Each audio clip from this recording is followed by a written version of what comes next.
Tratado de Paris, oficialmente, a Inglaterra reconhece a independência americana. Ponto. Tudo bem até aqui? Massa? Fernandes, então os Estados Unidos agora estão independentes. Perfeito. Como é que se moldará esse país, né, a partir daí?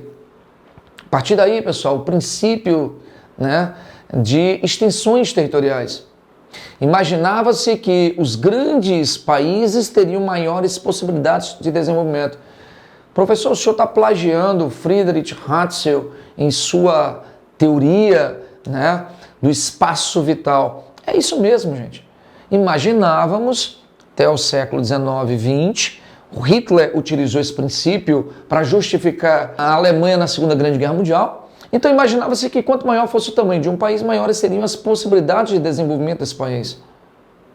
Lembremos que Hatzel diz que o poder de um Estado está diretamente relacionado ao seu espaço. Então, quanto maior fosse esse espaço, maior seria o meu poder. O poder está no espaço. Então, o que os americanos vão fazer? Buscar esse poder, gente. Olha aí a formação do grande e poderoso Estados Unidos. Então, o século XIX, eu digo para vocês o seguinte, o século XIX é o século da expansão territorial americana. Fernandes, século XVII, ocupação e povoamento americano. Século XVIII, a questão da independência americana. Século XIX, a expansão territorial dos Estados Unidos. Ponto. E aí, o que nós vamos começar a verificar aqui?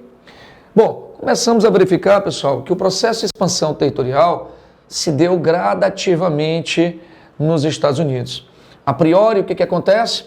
Os senhores terão bem aqui as 13... Nós temos aqui os grandes lagos americanos, aqui ao norte o Canadá, e aqui os senhores terão as 13 colônias dos Estados Unidos. Aqui nós temos as famosas 13 colônias americanas. Colônias do Sul, colônias do Norte. Então, os Estados Unidos, inicialmente, era só isso aqui, ó. Só isso aqui seriam os Estados Unidos. Beleza?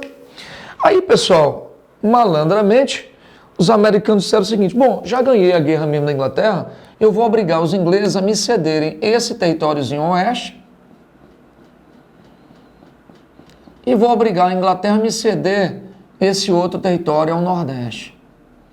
Então, esses dois territórios aqui, se está de verde, foi conquistado junto à Inglaterra, vou botar bem aqui uma legendazinha para os senhores, ó. Esses dois territóriozinhos de verde foram os territórios que os americanos conseguiram em negociações com a Inglaterra. Então, quando o Tratado de Paris foi assinado em 1983, a Inglaterra cedeu esse território e esse aos Estados Unidos. Beleza? Apenas os americanos se contentaram só com isso? Não, certo? E aí, pessoal, em 1803, os americanos vão negociar a Louisiana junto à França, 1803, certo? Então, esse territóriozinho aqui será negociado junto a Napoleão Bonaparte. Napoleão já dentro do seu governo na França, se expandindo o Império Francês, ele negociou com os Estados Unidos, né? E aí os americanos pagaram pelo território da Louisiana, que é esse territóriozinho mais oeste, 1803. Depois disso, Fernandes, ficou tudo em paz? Não. Depois disso, pessoal, em 1818, os ingleses negociaram a aquisição desse outro territóriozinho aqui, certo? Ao norte dos Estados Unidos.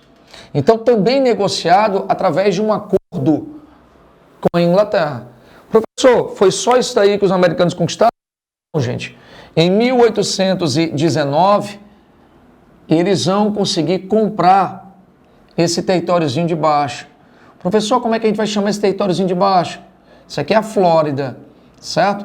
Então, em 1819, eles vão comprar esse território da Flórida junto à Espanha. Repara que os americanos estão crescendo. Fernando, os americanos estão querendo conquistar o oeste. Opa, agora tu chegou onde eu queria.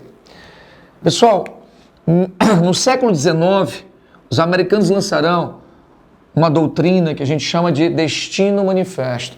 O que é o Destino Manifesto? É que o povo norte-americano tinha um destino traçado, né? Deus praticamente. que era de conquistar as terras do Oeste. Deus deu a missão ao povo americano de dominar as terras do Atlântico ao Pacífico. Então, os americanos queriam unificar as terras do Oceano Atlântico até o Oceano Pacífico. Ok? É o princípio do Destino Manifesto. Aí o que fez? Os americanos continuaram o seu processo expansivista. Perfeito? E aí em 1842, chegaria a negociar mais um territóriozinho com os ingleses, tá de verde, então foi com a Inglaterra, tudo acordo, não houve a guerra, tá? Então foi feito um acordo com os ingleses. Fernandes, o que mais aí? Bom, em 1845, aí o bicho pegou. Deixa eu ver a cor do pincelzinho que eu vou usar aqui, porque o bicho pegou, certo? Eu vou usar o laranja. Bem aqui, nós tivemos em 1845, esse território é o Texas. Os americanos vão conseguir tomar esse território do México. Estimularam o movimento separatista e depois a anexação do território. Professor, isso faz parte daquele corolário de James Polk. Isso. Mas essas questões imperialistas de doutrina nós veremos mais à frente. Nós veremos mais à frente. Mas é isso. 1845, a conquista do Texas pelos Estados Unidos. Parou aí, Fernandes? Não. Logo em seguida, negociou o Oregon.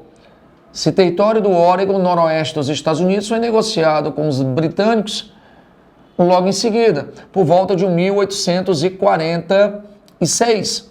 Beleza? Fernandes, isso? Não. Os americanos também vão tomar esse território da Califórnia, como diria o Lulu Santos, garoto, eu vou para a Califórnia, tá aqui, em 1848. Então, os americanos vão dominar esse território da Califórnia, nos Estados Unidos.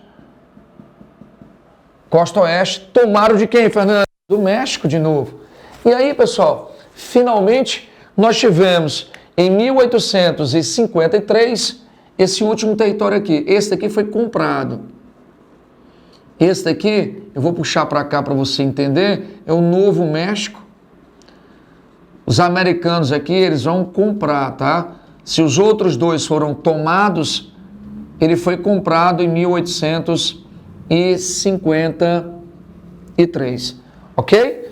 Fernandes, aí a gente terminou os Estados Unidos. Na verdade, teríamos ainda aqui o Alasca, que foi comprado em 1867, junto à União Soviética. Desculpa, gente. Junto à Rússia. Desculpa, a União Soviética só passa a existir em 22, tá? Então, junto à Rússia, ok? Beleza. Então, eu começo a ter, né, aquilo que a gente chama de Estados Unidos.